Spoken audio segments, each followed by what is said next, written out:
clutch. Palit tayo shock ng ano, Dito si Doc Palit tayo. Japet. Mas bago. Makita. Tayo spring. Pag ito lang yung sira. 1.5 RPM lang. Putol. Bago baliktad. Oh. Baliktad niya. Paano baliktad? Dapat yung araw dito. Oh. So yun mga good day sa inyo at ayan magbabaklas nga tayo ulit ng panggilid dahil nga naputulan ata tayo ng spring kasi sobrang lakas ng ikot ng ating likod na gulong. Tingnan natin kung ano nangyari sa loob na. Dahil po sa atin, ano ito? Hilig na, kulay ano. Tingnan natin kung ano nangyari. Dumi na agad ilang odo lang ito. Ito yung naguli naglinis dyan eh. So papalit natin ang spring. Ito, 1.5 NCY. Pag ito lang yung sira, 1.5 RPM lang. Palitan natin. Patsun na eh.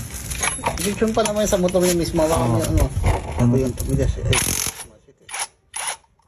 Nangyari. Sana spring lang. Yun o, pigtal o. Pigtal to. Ito nga CRP yan. Bago lang. Ito. Putol yung spring. Bago lang yan CRP. Pero putol agad. 1.2 RPM. Pwede tayo ngayon pang samantala na 1.5 NCY. Samantagal. Putol. Ito papalit natin. NCY 1.5 RPM. Pang samantagal lang muna kasi wag 1K lang tayo eh.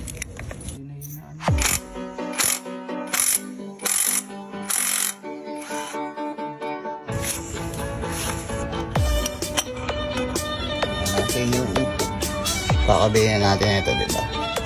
So, kulot nga ng plywood ng JBT. Ito wala na. Safe, JBT, plywood.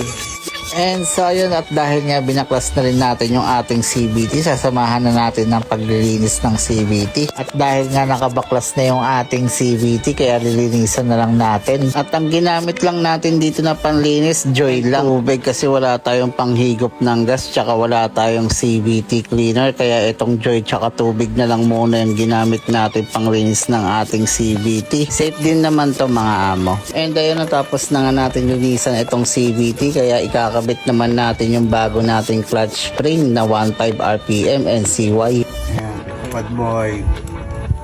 Mainang nila lang. Di alambre lang. 1.5 RPM. Tigas kami anoy. Lago baliktad. Oh. Baliktad niya. Paano baliktad? Dapat yung araw dito. Oh. Tignan mo yung araw ah.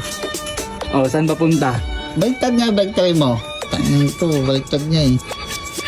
Bobo, baliktad. Oh, ganyan yung pasok. Ano yan, ganyan? Ganyan? Yan ang baliktad. Sige, tignan mo, baliktad mo ulit. Oh. Ito, wala. Oh, pagpasok niyan yan, oh. Ikutin mo. Oh, umikot.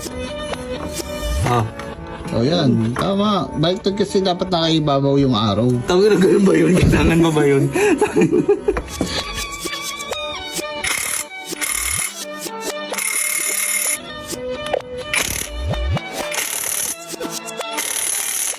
So ayun na nga, natapos na nga natin palitan ni Doc Japet ang ating clutch spring. Dahil lang mga kapag umikot ang gulong nyo ng mabilis, ibig sabihin putol ang inyong clutch spring. Hanggang dito na lang. Maraming salamat sa panonood. Ride safe always.